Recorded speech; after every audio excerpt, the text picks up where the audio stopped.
Oh, ces nouvelles données inquiètent les scientifiques et montrent que nous sommes probablement au milieu d'un événement de terminaison de l'ère glaciaire. La raison, des quantités incroyablement élevées de méthane dans l'atmosphère, que personne n'a vu venir. Que signifie cet événement de terminaison pour nous et que pouvons-nous faire pour y remédier? C'est ce que vous découvrirez dans cette vidéo, alors restez absolument attentifs jusqu'à la fin. Si vous l'appréciez, je me réjouis d'un pouce vers le haut et d'un commentaire, car cela permettra à l'algorithme de YouTube de montrer ce sujet important à encore plus de personnes. Merci à tous et bienvenue à tous.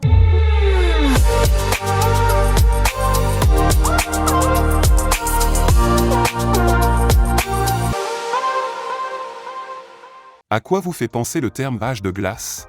Probablement à Manny et Sid dans les films sur l'âge de glace. Bon appétit! Mais ce que peu de gens savent, nous vivons dans une ère glaciaire. C'est vrai. Le climat mondial est relativement froid par rapport aux époques passées de la Terre. Il suffit de penser à l'époque des dinosaures, où il faisait beaucoup plus chaud et où les niveaux de CO2 étaient jusqu'à 4 fois plus élevés, ce qui a fait exploser la biodiversité. De nombreuses espèces ont pu atteindre des tailles immenses dans ces conditions. Aujourd'hui, il fait beaucoup plus frais, mais ce n'est pas non plus le pic d'une période glaciaire. Il y a 20 000 ans, des glaciers massifs s'étendaient encore jusqu'en Europe centrale, comme vous pouvez le voir ici. Cela signifie que l'on aurait pu passer des vacances de ski fantastiques sur la côte maritime allemande. Aujourd'hui, on se baignerait tout simplement dans la mer Baltique avec ses skis. Et c'est pourquoi de nombreux scientifiques parlent de l'Holocène interglaciaire, une phase de réchauffement temporaire au sein d'une période glaciaire plus importante. Mais il y a maintenant des indices qui laissent penser que cette période glaciaire pourrait prendre fin, qu'un événement dit de terminaison a été mis en route. Hasta la vista, baby. Et cela a un rapport avec le méthane. Mais reprenons les choses dans l'ordre, en partant de la base. Le méthane est à l'origine de peu d'ombre, à côté de son frère gazeux, le CO2, dont on parle beaucoup plus souvent, et ce bien que le méthane joue un rôle décisif dans le climat terrestre. Le méthane est un gaz à effet de serre encore plus puissant, mais sa particularité réside dans le fait qu'il ne reste que relativement peu de temps dans l'atmosphère. Dans le cas du méthane, nous parlons de quelques années par rapport au siècle que peut passer le CO2 dans l'atmosphère. Le méthane est donc un peu le frère plus bruyant du CO2, mais il s'essouffle plus vite. Dans l'histoire de la Terre, le méthane a toujours joué un rôle important en tant que signal indiquant qu'une période glaciaire touchait à sa fin, et ces transitions s'appellent justement des terminaisons. Et elles ont toujours été marquées par de fortes augmentations de méthane dans l'atmosphère. C'est en quelque sorte ce que l'on peut mesurer chez soi, quand on a mangé un ragoût de haricots au dîner.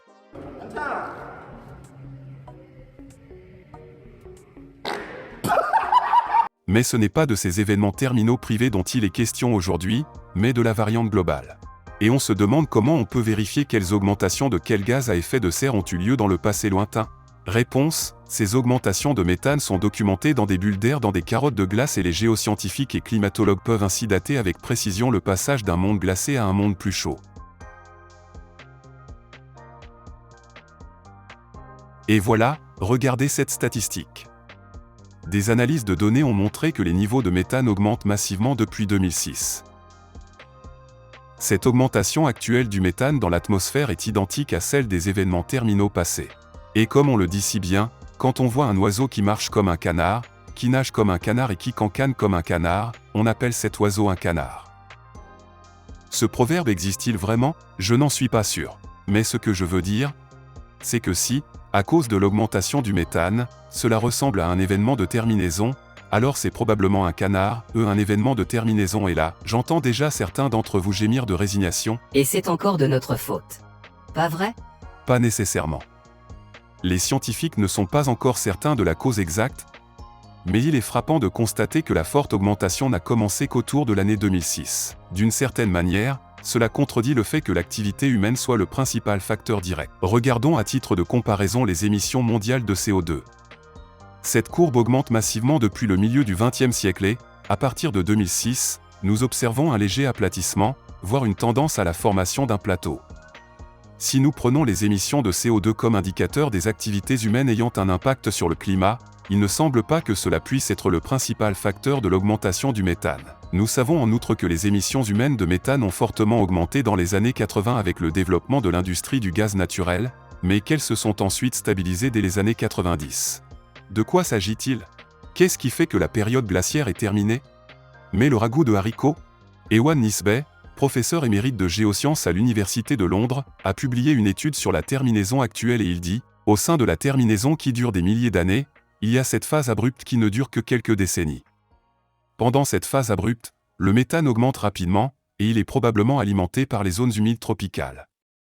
Même si cela fait encore l'objet de controverses, ces zones humides semblent donc être la source de méthane, surtout en Afrique. Les moteurs de la terminaison, les apporteurs de la période chaude, les tueurs de l'Holocène interglaciaire, et ainsi de suite. Et pourquoi cela se produit-il? L'augmentation des précipitations a rendu les zones humides en Afrique plus humides et plus grandes, tandis que la hausse des températures a favorisé la croissance des plantes, ce qui a entraîné une augmentation des processus de décomposition et donc du méthane. En principe, c'est donc exactement l'effet qui, dans sa forme extrême, a conduit à des conditions semblables à celles de l'époque des dinosaures. Le dégel du permafrost en Sibérie, qui a déjà donné naissance à plusieurs noms d'animaux historiques glacés, comme ce bébé mammouth, contribue également à ce phénomène. Et c'est un peu un effet d'auto-renforcement, plus de méthane fait dégeler le permafrost et le dégel du permafrost produit à son tour plus de méthane. Ewan Nisbet poursuit, même si les preuves ne sont pas encore concluantes, il vaut la peine de réfléchir à l'ampleur d'un tel changement climatique. Dans le passé, les terminaisons ont transformé de grandes parties de la toundra glacée de l'hémisphère nord en prairies tropicales où les hippopotames se baladent. La modification des conditions climatiques des zones humides en Afrique est bien sûr aussi due au changement climatique anthropique. Mais aussi par d'autres processus que nous ne comprenons pas encore à 100%, comme les cycles de Milankovitch. Une vidéo détaillée sur ce sujet passionnant, je l'ai réalisée il y a quelques mois et vous l'ai mise en lien ici. La question pertinente est maintenant, que pouvons-nous faire contre cela, quelle qu'en soit la cause? Y a-t-il un moyen de réduire à nouveau les émissions de méthane? Il y a déjà quelques points sur lesquels on pourrait agir.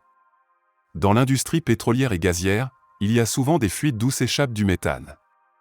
On pourrait donc veiller à les colmater immédiatement. En outre, les décharges sont une source importante d'émissions de méthane. Le fait de recouvrir les décharges de terre ou d'autres matériaux peut empêcher le méthane de s'échapper dans l'atmosphère. Et l'agriculture, avec son cheptel, est bien sûr un immense producteur de méthane, mais elle est aussi incroyablement importante pour l'humanité. En Irlande, on discute actuellement de l'abattage de 200 000 vaches au cours des prochaines années afin d'atteindre les objectifs climatiques du pays. Eh bien, je dois dire que je trouve cela très étrange. Nous tuons 200 000 animaux pour atteindre les objectifs politiques que nous nous sommes fixés? Je pense que tuer des êtres vivants en tant qu'émetteurs de CO2 et de méthane est une boîte de Pandore que nous devrions de préférence laisser fermer. La bonne voie serait plutôt de réduire les émissions de méthane dans l'agriculture grâce à des technologies avancées, sans tuer personne.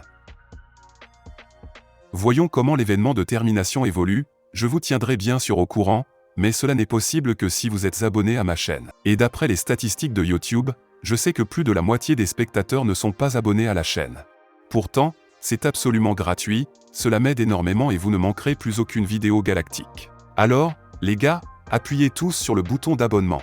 Revenons au climat mondial. Une chose qui bouleverserait complètement tous les modèles climatiques serait l'éruption d'un supervolcan. Et en effet, il n'y a pas que le volcan de Yellowstone qui est sous surveillance, mais aussi les champs flégréens en Italie. Ces derniers inquiètent de plus en plus les volcanologues depuis quelques semaines. Quelle est la probabilité d'une éruption? Vous découvrirez tout cela dans la vidéo affichée, à regarder absolument. On y trouve également des images originales et spectaculaires de ces supervolcans. Sinon, je vous dis à la prochaine vidéo. Au revoir, les amis.